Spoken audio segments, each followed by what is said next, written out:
the February edition of 3030. I'm Pat Reinhardt of Conductor, and thank you so much for spending your very, very important time with me today. What are we going to be covering, right? It's a new month. Well, actually, it's the end of the month, but what has happened over the last 30 days? So we're going to talk about passage-based ranking going officially live in the United States or in English language. So that's something that's pretty cool. We've talked about on the program a few times. We're going to be talking about, Search Console, including a page experience filter. Had some SEO sleuthing going on by a certain gentleman that we'll talk about. We're going to talk about new manual actions for Google News and Google Discover violations. I've gotten a lot of questions about the, Google's About This Result feature. I'm not sure if anyone's seen that yet, but that's something that we're going to be talking about as well. And of course, we're going to be talking about Google's dark mode, which I actually got a few questions about. More than one, over the last few months. And a lot of times, people were talking about this. It actually showed up on Search Engine Roundtable, and people across the industry were talking about it. You'll also notice that we are on a new webinar platform. So thank you all for coming over here. We hope that this is a smoother experience for y'all, and hopefully I don't break anything. So let's get into it because we only have 30 minutes.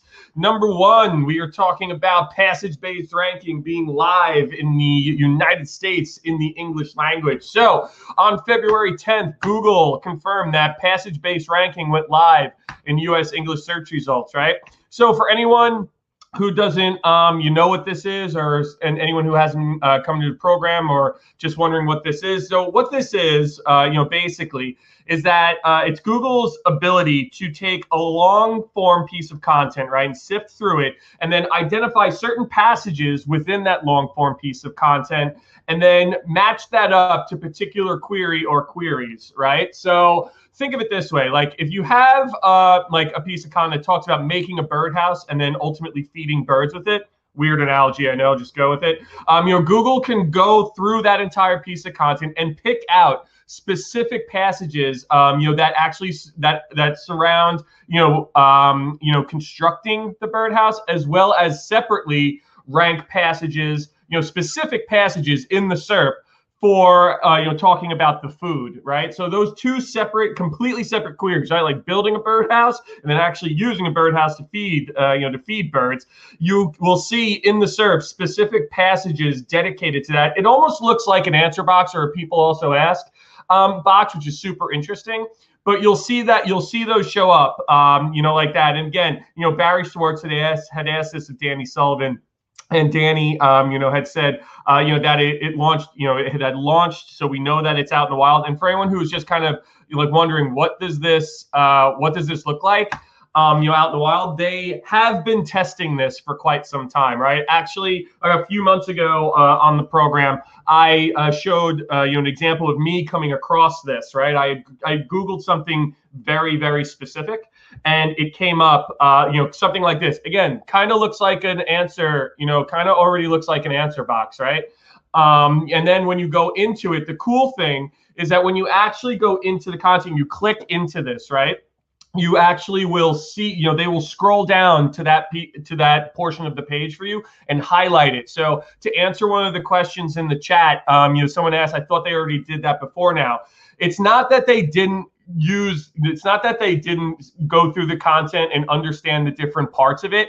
It's that they didn't call them out as specifically as this. So as you can see here, I had Googled, Google is testing zero results again, which was something I've been covering, over the last couple of years. And it pulled back this result. Now, before that, Google would have just shown the normal blue result, right? It would have just showed the normal blue link. Now it will actually pull the snippet in the content and put that into the SERP for you. And then when you click into this, it would have just taken you to the page before this. Now it actually scrolls down to the specific portion of that page and highlights it yellow for you. So it's pretty cool. So it's interesting that they've been testing this for a while now, actually, and I really like this. I've shared my thoughts on it before. I like the experience. It doesn't always show up at the top. That was one thing that I had gotten asked, and that I had actually asked out into the world, was, is this always going to show up at the top of the result for something that's super specific? Like, is this always going to be position 0, basically dominating? But it's not that way. I've seen a lot of different instances where it's actually, distributed through the SERP, which is pretty cool, so that that it's not just always going to be like, hey, listen, if I search for something very, very specific, this is always going to come up on top. For even not as specific things as this, it actually looks pretty good when you're, and it's kind of, distributed through, through the result page, which is interesting. Good question here. How are you optimizing to capture that? There's no way to really optimize for this. And this is something that I was actually talking to a few of my folks over here at Conductor about. What it comes down to is, listen, this isn't necessarily like do something different. As with many, updates that come around or new features that come around, there's nothing you can necessarily do to quote unquote optimize for this. This is more along the lines of, continue to create really good content, but also think about it like if you're creating something, right?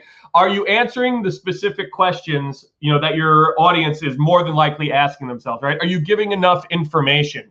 If you do that, then you will be able to generate things like that. And a lot of folks are already doing that, right? But for the most part, it does come down to, the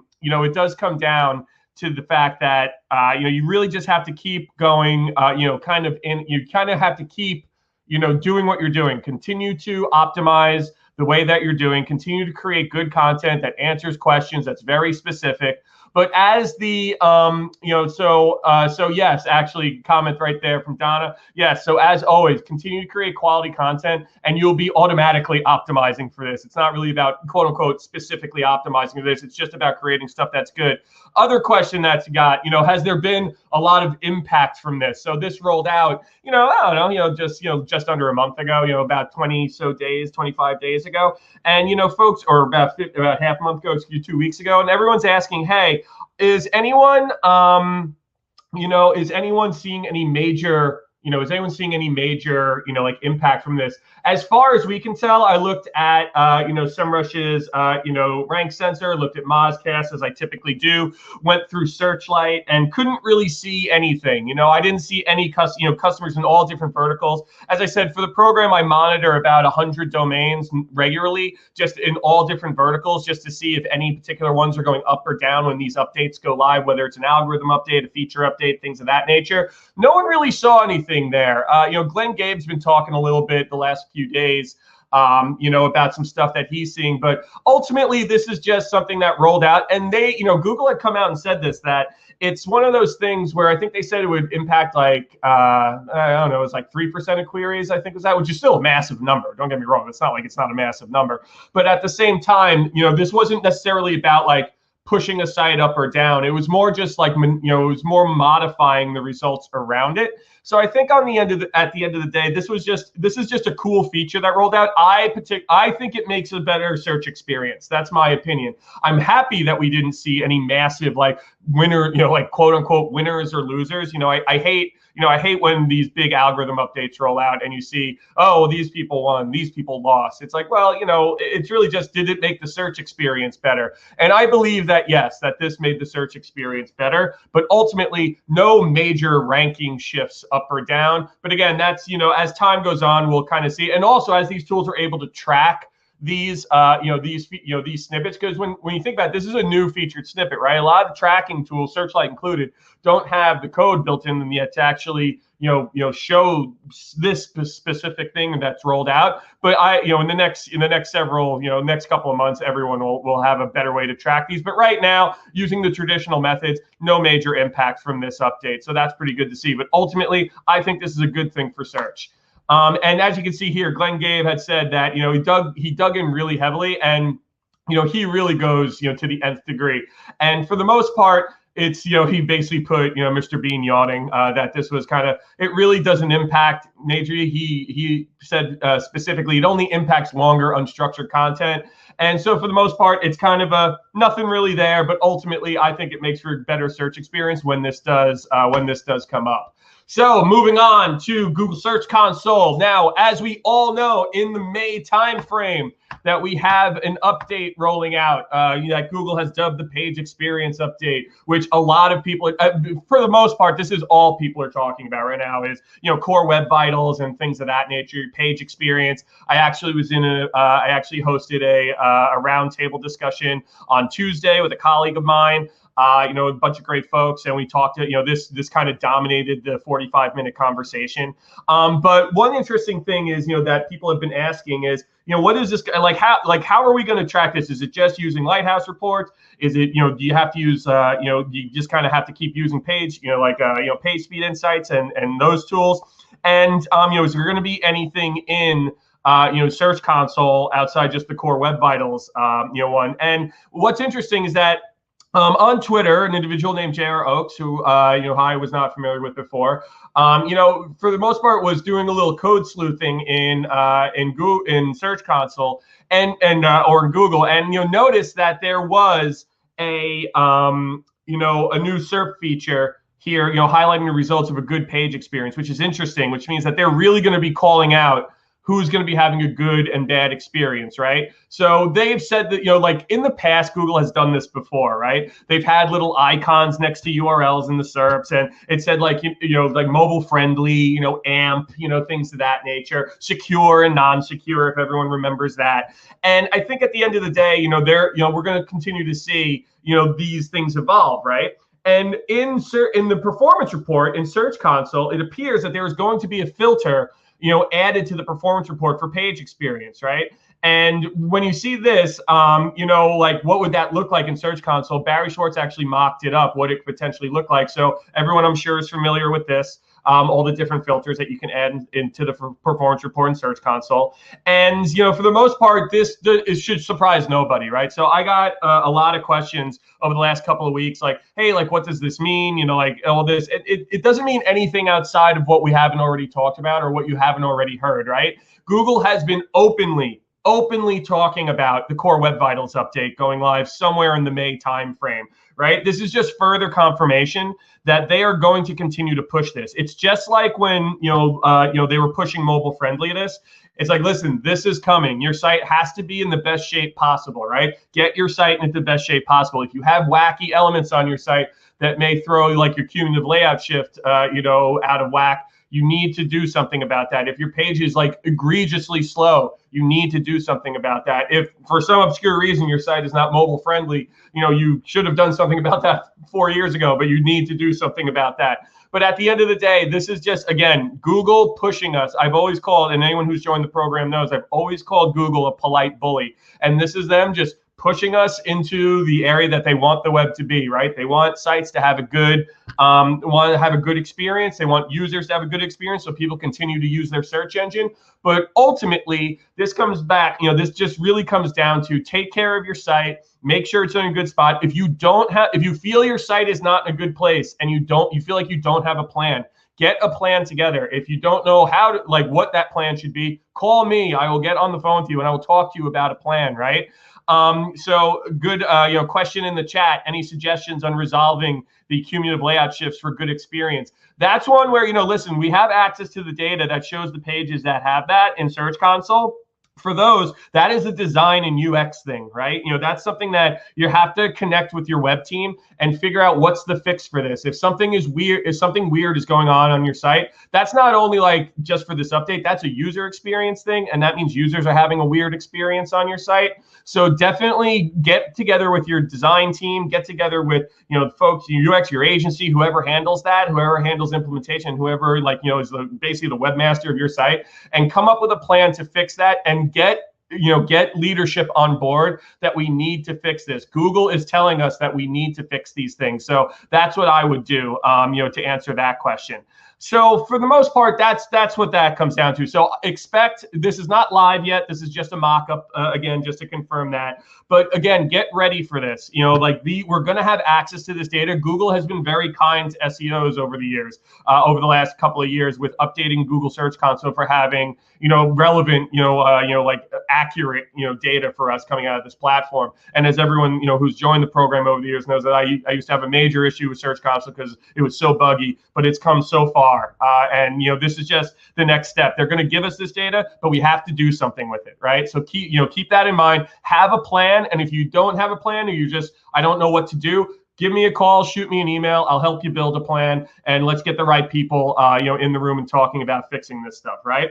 So Next, Google adds new manual actions for news and Discover violations. So this is something that, has been interesting. Google has been adding a lot of manual actions, over the years. But I feel like in the last year or two, we've had a lot of those.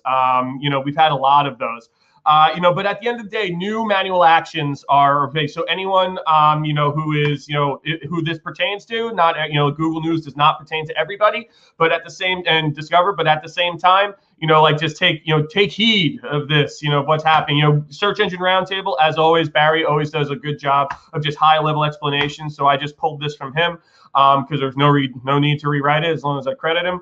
So for news manual actions in Search Console. So I'm just going to read this verbatim so that y'all can. And news manual actions can appear in your Search Console account under security and manual actions when your site violates one or several news content policies, and also when your site violates or several Discover content policies, right? So just to give you kind of the overview of what those manual actions are. So if you're doing something shady in Google News, these actions will apply to that. Same thing with Discover, right? They'll appear, you'll get these messages, right? And to go learn about all of these, and it was too much to run through. Like I could have spent the entire 30 minutes, probably could have spent an hour going through all the different actions that they've added. So when you get a chance, I left the link in here. Everyone gets the presentation afterwards. Go to the article and then go and read through it. And then go to Google's the guidelines page and read through them if this is something that pertains to you, something that you're in all the time. But for the most part, what the point here, the overarching point here is that Google has been really cracking down, over the years on people doing shady things, people doing things that have, that they really shouldn't. And there's a lot of ways that people try to game the system, right? And there always has been over the years. And, I used to see a lot more manual penalties than I did. I don't see a ton of them these days. Most people, do a pretty good job at avoiding them. But if you're in this, and like Google News, for example, you have to know what you can and can't do, right? And also, if you're doing something shady, you probably know you're doing something shady, and you probably should stop doing that thing that is shady. But at the end of the day, this is to kind of educate yourself on what are those things that I should and should not be doing. So definitely when you get this, because again, it was too much to go through, but I just wanted to call it out that there are new manual actions out there. So if you are heavily in Google News or using Discover, definitely go in and find out what all of the new ones are. There's a ton of them. And again, if you have any questions, you can always just reach back out to me as well. So something next, how are we doing on time? We're doing okay at best. So one of the things that I've gotten a ton of questions around over the last, few weeks is, Google launching the quote unquote about this result feature, right? So this is something that they have been testing for a long time, and back to since 2019, right? And the animation here, shows how it works, right? There are three. You can see the three little dots, on the right hand side of a search result. You can click into that, and then a window will slide up, and they will give you information about the result, about that site, usually from Wikipedia, right? There's also other information on there. Is this an organic listing? Is this a paid listing? Is this site secure? And so on and so forth. And, why are they doing this? I mean, listen, there's a lot of reasons for this, over the years, fake news and, people, going to sites that, oh, I didn't know that was a paid ad, that was deceptive, things of that nature. And at the end of the day, this is Google just giving us more information. But, is definitely the most prevalent reason, in my opinion, like the most obvious reason, in my opinion, is, Google building trust with the user, right? Again, Google needs people to continue to use their search engine. Google's a free service, technically.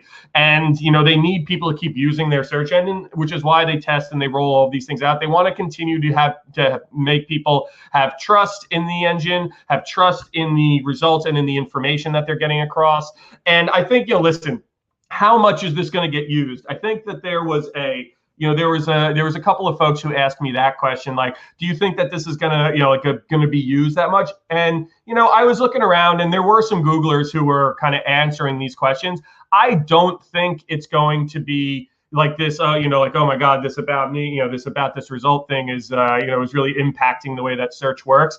I don't think it's going to be used super widely. I think it's a nice to have. I think it's a cool feature. I think, for Google, it's, it addresses something that a lot of people are worried about, clicking into a site and like, is this a legit site? Is the information on this site legit? And I think just having a quick way to do that and just to look and say, hey, listen, like this site is legitimate. Here's its Wikipedia page.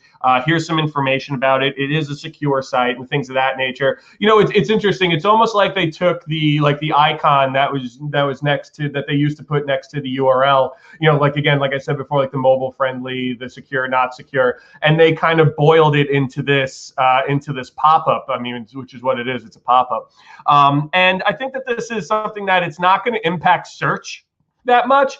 It might impact user behavior, but from an SEO standpoint, strictly speaking, from an SEO standpoint, this is going to have little to no impact on how search works, right? When you think about that, the other way to think about this is, listen, Google is amazing at appropriating people's data into their own features.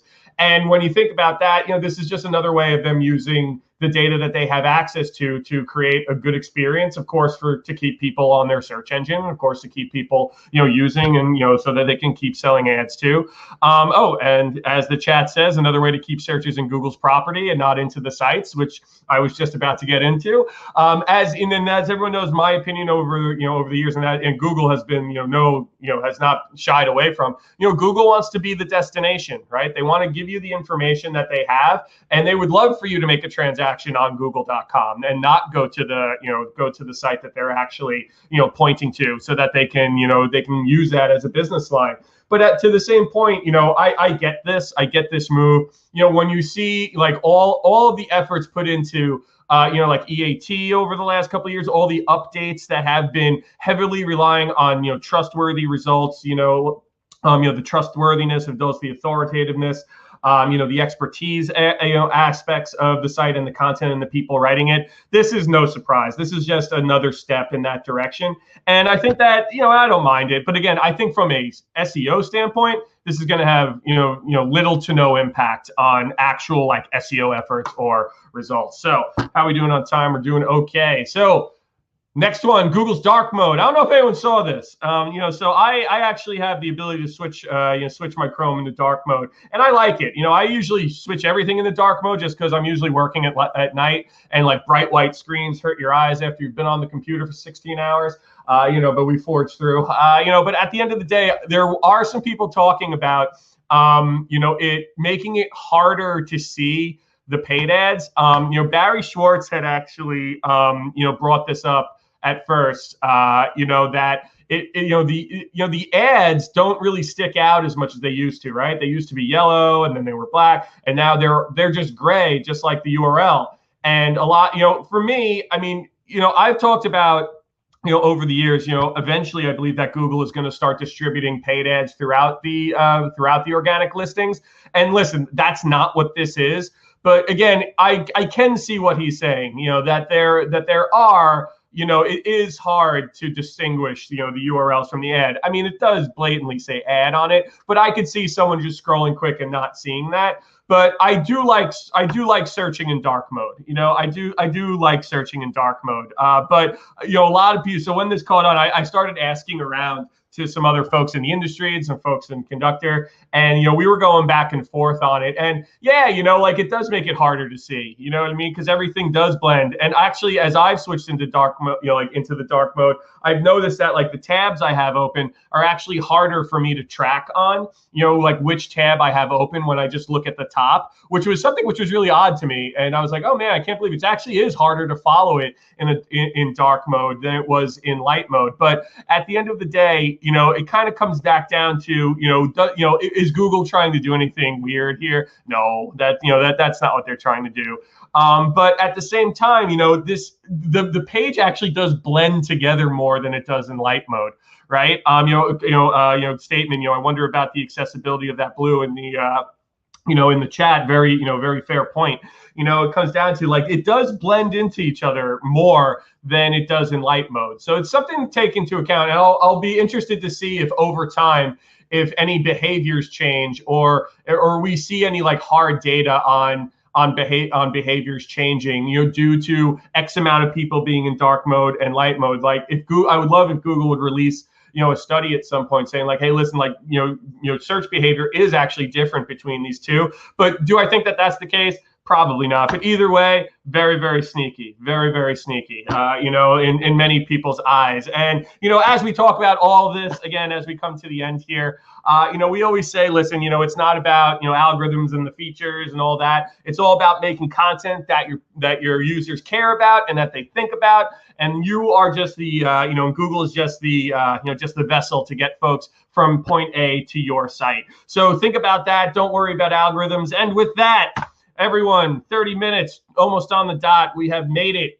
Thank you to everybody who was commenting along the way. I think I actually like this platform better. Haley, our marketing person who helps me run the show, will be very happy to see that actually worked out better, having the questions come up during it, which is a lot of fun. But everyone, as I say every single month, thank you so much for joining me and spending your very, very valuable time with me. At the end of the day, this is my favorite part of my job, and I would not be able to do it without all of y'all. I live in Long Island. It is cold and it is snowing, but the sun is finally out today, so I'm in a better mood. But at the end of the day, the thing that puts me in the best mood is, coming here and spending 30 minutes with all of y'all. So I appreciate you once again spending your very valuable time with me. If anyone has any other questions that they want to talk about, they need help with anything, shoot me an email at reinhardt@conductor.com. I'm always here to help. And thank you all so much, and we will see you next month.